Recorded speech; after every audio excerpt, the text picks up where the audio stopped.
Kita akan cover pasal population ecology.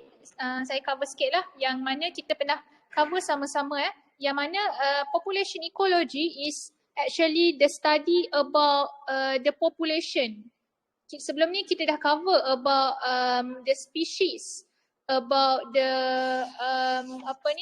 about the hierarchy in the living organism yang mana composed of organism, population, community, ecosystem, biome, biosphere, and then we have covered about the component in ecosystem.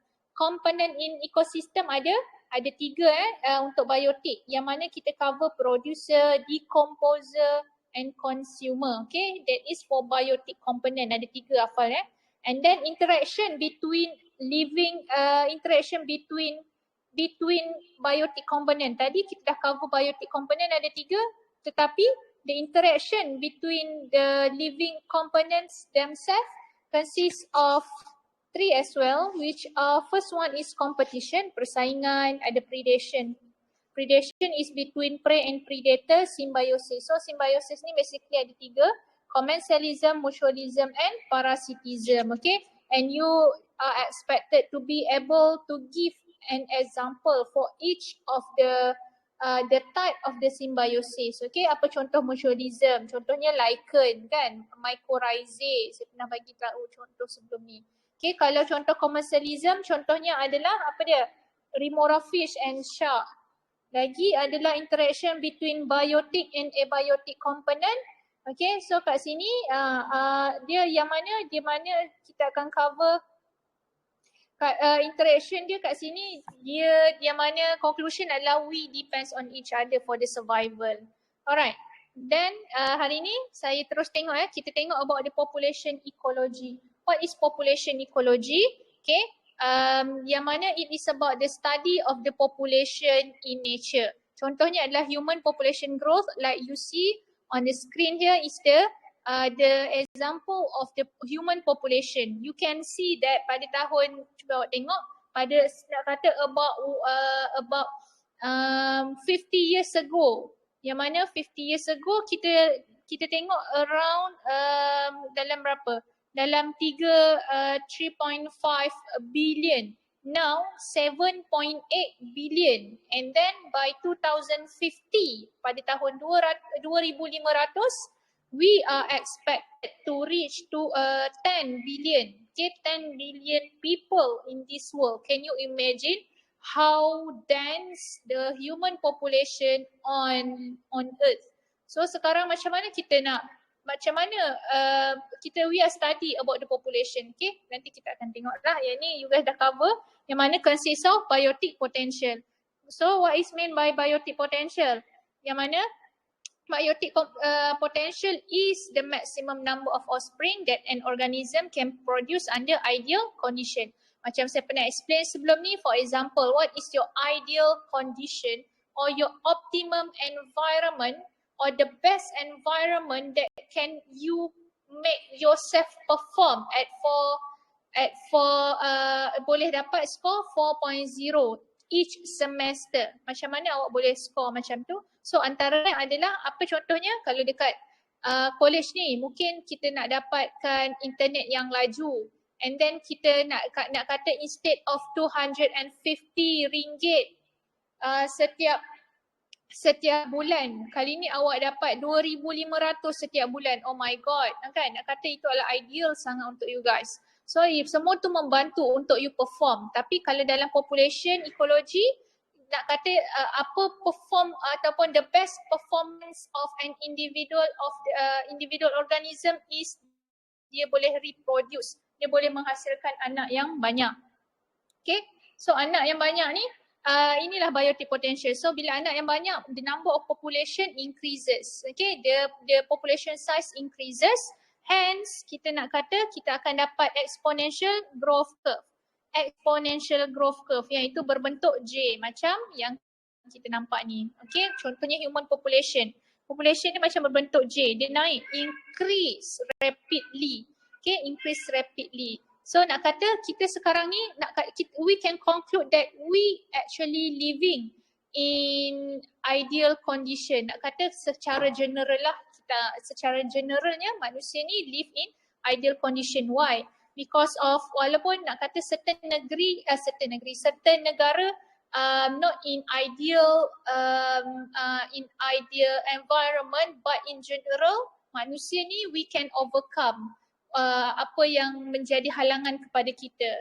Okay, contohnya adalah kejap ya, saya dapat call dah 3 kali ni, kejap ya. Hello? Salam ya. Ya, kenapa cepat?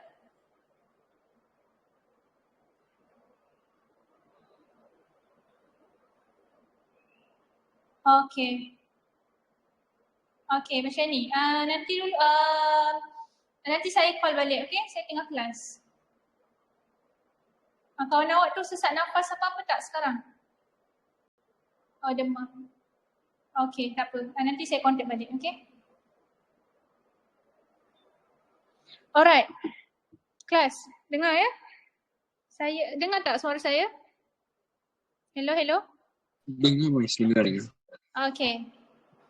Then, kita dah cover biotic potential, kita cover pula environmental resistant. Okay, in terms of environmental resistant, ini saya repeat saja. Environmental resistant is actually because of what before this it is ideal environment, now it becomes environmental resistant because of the population size increases. So the number of individual in that population increases, hence it will, kita nak kata akan ada persaingan kat situ, akan ada problem. So kita awak kena tahu what are the example of environmental resistant. Okay, it can be divided into two, abiotic dengan biotic factors. Okay, environmental resistant ni kita tengok in terms of biotic adalah competition, okay, and then predation, parasitism, disease. Ini semua berlaku because of the population size increases. Itulah yang berlaku. Kalau sebelum ni, semua ni yang menjadi environmental resistant kan, contohnya competition,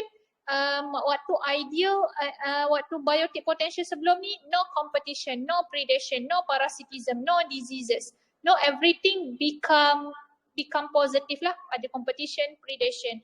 And while for the abiotic, okay, semua ni become limited. Okay, food yang sebelum ni banyak, space yang banyak, ada shelter, ada oxygen, ada light. So sekarang ni semua ni become limited sebab ada persaingan. Okay, next adalah carrying capacity. Okay, carrying capacity ni what is actually carrying capacity?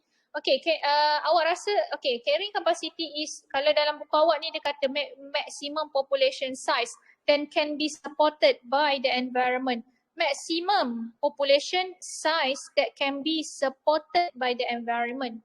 Meaning that, contohlah macam dekat college ni, awak rasa carrying capacity college berapa ribu orang boleh cover, boleh tampung? Give me any numbers. Awak rasa college ni boleh menampung berapa maksimum orang? 2,000. 2,000. Saya rasa boleh lagi lebih. Bagi lebih? 3,000. 4,000. 3,000. Okay. So saya akan kata 3,000 tu maksimum. Tapi sekarang college kita dah melebihi carrying capacity. Itulah gambar awak boleh nampak contoh ikan tu kan. So nak kata dalam balang tu adalah environment ataupun habitat yang spesifik. Itu saiz dia. Kita tak boleh besarkan lagi saiz dia. Tapi bila awak letak terlalu banyak ikan, kita nak kata at the end it cannot be supported anymore by that size. Okay, by the environment size. Macam college 3,000 saya akan kata maksimum. Tapi itu pun 3,000 tu adalah dah lebih. Okay, 3,000 tu muat, tapi in terms of katil tu semua cukup. Tapi in terms of air mungkin akan ada persaingan. In terms of apa lagi, elektrik mungkin kat situ ada problem juga. Okay, nak kata mungkin kita punya wiring college dah lama, so semakin ramai orang dia akan ada gangguan kat situ. Okay, then apa yang akan berlaku apabila melebihi kapasiti? Macam sekarang ni you guys around 3,200 saya rasa, 200 lebih, 200, 300. So apa situasi yang berlaku bila melebihi kapasiti, bila melebihi carrying capacity di college ni? So ini yang berlaku yang mana kita ada limited spaces. Contohnya limited spaces nak letak korang kat mana? Okay, ada kat sini, contohnya kat mana korang diletakkan. Tak pernahnya sepanjang saya kerja kat sini, sepanjang berbelas tahun college ni kat sini, 20 tahun rasanya college ni. Tak pernahnya diletakkan dekat rumah fellow untuk student, untuk sebagai rumah tempat student. Dan apatah lagi dekat quarters. Quarters tu adalah untuk kediaman staff dan kediaman pensyarah. Tetapi sekarang ni korang diletakkan kat sana. Maksudnya kat sini very limited spaces. Kita dah melebihi carrying capacity. Kenapa berlaku ni? Ni disebabkan, tak payah cakap lah, disebabkan politik masa awal tahun dulu. Kita orang sekarang ni dan korang pun menanggung kesan dia juga. Sebab bila menjadi terlalu ramai, banyaklah masalah. Ada tak cukup makanan, tak cukup tempat, tak cukup air, tu semua banyak problem. Okay, so kat sini dia kata carrying capacity is actually the balance between biotic potential dan environmental resistant. Maksudnya dia adalah balance. Contohnya kalau 3,000 orang, itu sahaja balance. Itu sahaja yang paling seimbang. Dia dah tak boleh nak lebih, so nanti dah akan jatuh. So kat sini kita nak kata in terms of population growth, dia akan reduce dan finally dia akan reach equilibrium. Okay, maksudnya kat sini dia dah cukup, so dia dah reach equilibrium. Okay, awak tengok ya, kalau dekat graph awak tu, kalau awak tengok dalam page berapa? Page 66. Okay, page 66 awak boleh nampak satu line kan? Okay, saya lukiskan sikit. Okay, awak nampak ini adalah bentuk graf dia.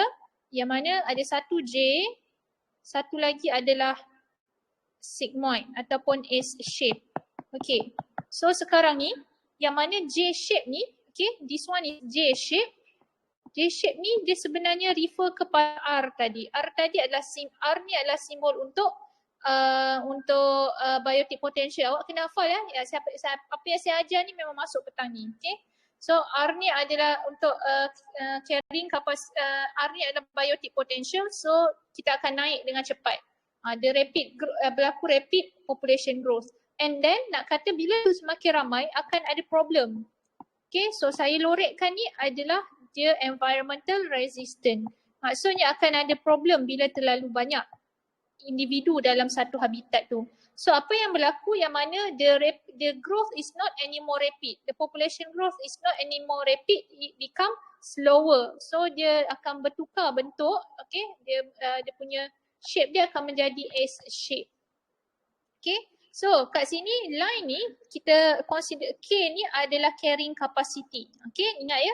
K ni adalah carrying capacity yang mana itu adalah penentu. Contoh kat situ 1,000. So 1,000 individu sahaja cukup untuk kawasan tu. Tak boleh melebihi. Okay, kalau dah melebihi dia akan menjadi problem. Okay, akan menjadi apa? Environmental resistant. So bila berlaku environmental resistant akan ada yang tak boleh survive. Okay, so apa yang akan berlaku bila ada yang awak tengok ya, yang mana bila ada yang bila carrying capacity ni dah 1,000, apa akan berlaku kalau jadi 1,100? Apa akan berlaku kepada 100 yang lebih ni? What will happen to the extra 100 ni? Apa yang awak rasa yang akan berlaku pada lebih 100 ni? Extra 100 individual in that population, what will happen? Berlaku persaingan. Berlaku persaingan. Okey, bila berlaku persaingan, apa result dia? What will happen? Berlaku competition. And then apa result Sumber makanan jadi terhad. Sumber makanan menjadi terhad. What happened to the organism or the individual? Akan ada yang Mati. Okay, yes. Akan ada yang die. Ada juga selain die, Dapat penyakit dan dia akan mati. Tapi kalau let's say lah dia tak die, apa yang awak rasa? Macam mana population boleh berkurang pula? Sama ada dia die ataupun dia migrate, dia move out. Dia akan migrate keluar daripada tempat tu. Okay, itulah dia, sama dia die ataupun migrate. That is how 1,100 back to 1,000 balik. Okay, so kenapa boleh berkurang? Sebab ada competition, ada diseases. So who cannot survive will die or will have to migrate. Siapa yang tak boleh adapted to the environment, so ini yang dipanggil survival of the fittest. Okay, survival of the fittest iaitu law of the jungle. Siapa biasa dengar perkataan ni, dia adalah law of the jungle. Dia bukanlah jungle saja, dia adalah law of the environment. Siapa tak boleh survive, dia akan mati ataupun dia terpaksa keluar daripada kawasan tu. So dia terpaksa keluar kawasan tu untuk mencari another sources of living. For example, dia kena cari makanan lain, mencari habitat yang lain. Itulah dia. So apa yang akan berlaku seterusnya kat situ? Okay, let's say lah yang die ni, okay, let's say lah 1000. Kawasan tu K dia 1000. Okay. Sekarang melebihinya 1100. Dia extra. So kat sini now 1100. So dia extra 100 kat sini. So what will happen bila ada yang lain tu semua? Kita nak kata sekarang ni tinggal 900. Sebab apa? 200 kat sini dia die dan dia migrate. Ada yang die, ada yang migrate. So sekarang ni tinggal 900. So 900 ni kita nak kata dia not yet reach carrying capacity. So what will happen if it is not yet reach carrying capacity? The remain 900 can proceed to the biotic potential. Dia boleh sambung biotic potential. Sebab apa? Dia masih lagi tak reach carrying capacity. Dia boleh reproduce lagi. Dia kat sini kurang berlaku persaingan, tak ada limitation of food. So dia boleh back to, dia boleh grow balik menjadi 1000. Tapi kalau terlebih, so dia akan menyebabkan ada baliklah environmental resistant. Itulah dia. That's why awak boleh nampak dalam graf ni bila dah reach carrying capacity, okay, nak kata yang warna pink ni adalah actual grow. So awak boleh nampak dia still lagi boleh naik dan dia still lagi boleh turun. Okay, so turun ni disebabkan dia die ataupun dia migrate. So kat sini kita nak kata dia dalam, okay, dia dalam 0.9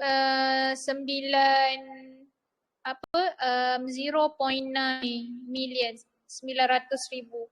So 900,000 ni dia boleh naik lagi. So bila dia naik, dia akan naik tak boleh tinggi sangat. Bila dia turun, dia tak boleh turun sangat. Sebab dia kat sini dia fluctuate sikit-sikit je sebab dia carrying capacity. So nak kata kalau dia terlebih akan ada yang mati. So nak kata mungkin yang mati tu ada lebih daripada carrying capacity. So kat sini kita nampak yang ada extra available space tu, kat situ dia boleh proceed dengan biotic potential. Tapi dia tak adalah boleh at all biotic potential. Dia sekejap saja. Okay, sekejap saja sebab dia dah nak reach carrying capacity. Okay. So antara soalan yang akan ditanya ialah what is the importance of carrying capacity? Apa kepentingan carrying capacity? What is the importance of carrying capacity? Apa awak rasa? Kalau soalan ni tanya. Menghaidkan kuota. Menghaidkan kuota untuk? Organism. Untuk organism. Okay. So that the organism, kita nak kata kat sini, kita nak maintainkan population size so that it can be supported by the environment. Okay, so nak kata mengkota, betul lah. Kita nak limitkan population growth tu supaya there is no population that will grow forever. Takkan ada. Okay, takkan ada. That's why ada carrying capacity supaya ada limit untuk setiap population size. There is no population that can grow forever, including human. Just that we are human ni masih lagi tak jumpa lagi carrying capacity. Ada carrying capacity, environmental resistant. Ada je resistant tu tapi it can be overcome by us. Okay, contohnya kalau tak cukup makanan, kita boleh tanam pokok. Kita boleh menghasilkan makanan yang baru. Boleh, kita boleh overcome. Okay. And then what will happen if population grow exceed K? Apa yang berlaku bila melebihi carrying capacity? Okay, apa yang berlaku? So nak kata akan menyebabkan environmental resistant. Okay, it will increase the environmental resistant. So what will happen bila ada environmental resistant, effect kepadanya ada antaranya ada competition. So bila ada competition ataupun prey and predator kat situ, so akan ada yang mati. So either they will die or they will migrate. Okay, migrate. They will move out from the habitat. So what will happen? Okay. So since they cannot adapt to the environment, ada yang kalah, ada yang mati. So kat situ kita akan kata population size decreases. Okay, dia akan mengurangkan population size tu. Okay, do you think human can overcome? Okay, boleh tak human overcome environment, overcome carrying capacity? Boleh tak human overcome carrying capacity? What do you think?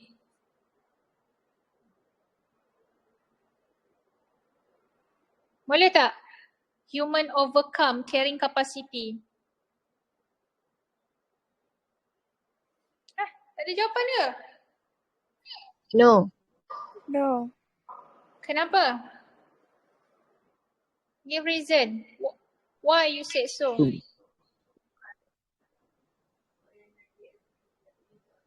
Sebab it was nature. It was nature that apa? It was nature that decide. Kita tak boleh ubah. Ya, kita tak boleh ubah, betul? Do you think human can overcome carrying capacity? In terms of size, kita nak kata Yes. Jawapan yang sebenarnya adalah the answer yang diberi adalah yes, we can overcome carrying capacity. Contohnya, in terms of limitation of space. Okay, sekarang kita tengok in terms of environment, in terms of space. So sekarang human ni tak cukup tempat nak duduk. So apa manusia buat? Tak cukup rumah atas tanah. So macam mana rumah tu dibina? Buat kondo. Yes, buat kondo kan. Kita buat rumah bertingkat-tingkat. Kita buat apartment yang naik atas. So itu salah satu cara. In terms of environmental resistance, we can overcome. So kita nak kata carrying capacity ni kita belum lagi boleh, kita still lagi boleh overcome, tapi at one point kita tak boleh sebenarnya. Tapi itu bila kita tak tahu. Kita kena tengoklah 2050 nanti, kalau you guys masih hidup lagi, saya masih hidup lagi, kita boleh tengok apa yang akan berlaku ketika itu. And then what will happen when the population is at R? R ni awak kena tahu simbol ni. R ni adalah biotic potential. Apa yang berlaku kepada population during biotic potential? Apa yang berlaku pada population? Population will grow. Grow? Will grow apa? Rapidly. Very good. It will grow rapidly. Population size pun increases. Okay, very good. Alright, and then the last part adalah kita nak cover pasal ni natality, mortality. Natality and mortality. Okay, natality mortality tak nak. Population growth curve saya tak nak cover sangat. Ini you guys baca sendirilah nanti. So saya nak cover pasal limitation factor that affect population size. Limiting factors. Okay, limiting factors. Limiting factors that affect population size. Dalam buku page 68. Okay, yang ni kalau you guys baca, biasanya you guys tak faham. So listen carefully what I'm going to explain. Okay, so limiting factor yang mana kita akan cover adalah ada dua, DDF dengan DIF. Density dependent factor and density independent factor. Okay, so apa yang dimaksudkan dengan density? Ketumpatan. Apa yang dimaksudkan dengan ketumpatan? Maksudnya the population size. What is mean by dependent? Dependent maksudnya you depends, awak bergantung kepada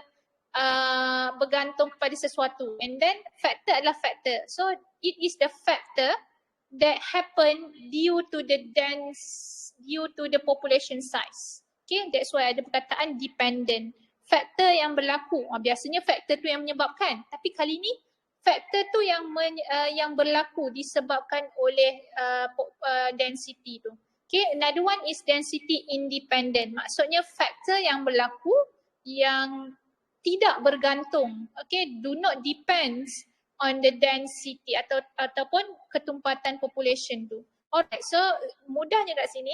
Okay, saya buat formula macam ni. So nanti awak salin Okay, ini adalah population size. Ni masuk petang ni, population size. And then saya buat kat sini adalah DDF, density dependent factor, and then ini population size balik. Okay, give me an example of density dependent factor. Bagi contoh. Density dependent factor. Niche. Niche. Okay, niche tu termasuklah habitat predator. Selain tu?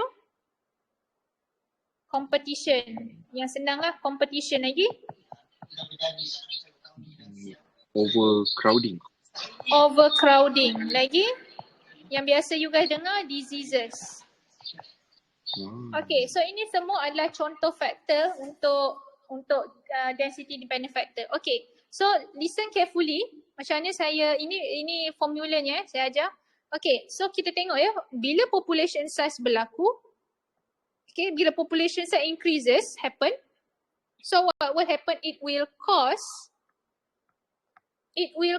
competition. It will cause overcrowding. It will cause diseases. Okay, dia akan menyebabkan DDF ni. Okay, bila population size bertambah, so akan berlaku persaingan, akan berlaku overcrowding, akan berlaku penyakit. And then, apa akan berlaku? So dia akan menyebabkan population size ni boleh berkurang. Why? Because of, due to the competition, due to the disease, there will be some of them die. Unable to survive, unable to fit into the environment, and unable to adapt to the environment ketika itu. So it will cause some of them die or migrate out. So what will happen to the population size? It will decrease. Inilah dia. So the DDF will cause the population size to decrease. Itulah dia. And then kita tengok pula density independent factor. For the density independent factor, give me an example. Climate change. Climate change. Lagi? Natural disaster. Natural disaster. For example, for natural disaster? Tsunami. Tsunami. Okay, good. Contohnya tsunami. Nak kata tsunami adakah tsunami berlaku dekat kawasan yang ramai sahaja? Adakah tsunami akan berlaku dekat kawasan yang sikit je? Can tsunami choose? Takkan berlaku kan? So nak kata tsunami can happen nak kata at anywhere, at any time. Okay, dia berlaku pada mana-mana sahaja, dia tak bergantung pun. Dia tak bergantung kepada population size ketika itu. So nak kata, okay, tsunami happen not depends on the population size. So saya buat pangkah kat sini. So nak kata tsunami berlakulah. Tak depends pun population size banyak ke sikit ketika itu. However, the effect of the tsunami will decrease the population size. Inilah dia. Effect dia sama tetapi population size population size tu tidaklah bergantung kepada tsunami untuk berlaku, tapi effect apabila dah berlaku dia akan sama dengan DDF tadilah, sama dengan competition. Population size akan decrease. Sebab apa? Akan ada yang die, akan ada yang unable to fit into the environment, they have to migrate keluar daripada kawasan tu. Itulah dia, okay? Kalau tengok dalam graf awak ni, mana graf. Okay, ini sebenarnya you guys dah belajar dalam semester 1, okay? Okay, yang ini ada dua graf yang you guys kena tahu. Yang pertama adalah J-shape berbentuk macam ni. Contohnya adalah human population growth, okay? So kenapa human akan keep on naik at all times setakat ni? Sebab inilah maybe due to the improvement in healthcare and then increase ataupun increment in food, we can overcome the problem, okay? Saya pernah tengok dokumentari ni, sebenarnya kita punya dunia, we are actually having shortage of food, however we can overcome. Contohnya, okay, sekarang ni they try to the new area of food. Contohnya, sekarang diorang memperkenalkan belalang as the new source of food. Belalang, can you imagine? You eat the insect. Awak makan grasshopper. Awak makan grasshopper, insekta. Dia kan dalam kelas insekta. Awak sanggup tak makan belalang? Tapi belalang tu adalah antara new source of food that that has been proposed by saya tak ingat lah WHO ke, tapi itu adalah the new source of food. Apa lagi contohnya? Banyak je yang sebenarnya kita tak expect, possible dia boleh berlaku. Contohnya macam biji kurma kan, you guys pernah dengar biji kurma? So biji kurma yang you guys makan tu sebenarnya boleh dibuat kopi, boleh dibuat sebagai untuk buat kopi, okay? Dan dia better daripada in terms of caffeine, dia decaffeinated dan dia banyak lagi kelebihan yang lain. So nak kata it is the new source of food that we invented, that we discovered. So that's why human population growth is in J shape. We can overcome. Boleh terus naik despite ada problem, kita boleh overcome. Another one bentuknya adalah S shape. S shape ni kita boleh bahagikan kepada 3, 4. 1, 2, 3, 4. So yang pertama, kedua, ketiga, keempat. Yang pertama ni adalah kita panggil sebagai log phase. Yang kedua adalah lag phase. Yang ketiga ni adalah decelerating. Decelerating bukannya berturun Kita kata population growth tu mula nak berkurang. Dia nak kata bila sebut growth, dia tetap menaik tapi dia perlahan, dia slower. And then last one adalah kita nak kata sebagai stationary. Stationary ni kita nak kata growth rate, saya buat GR growth rate adalah 0. Okay, decelerating dia punya growth rate dia adalah slow down. Dia ada perkataan slow down.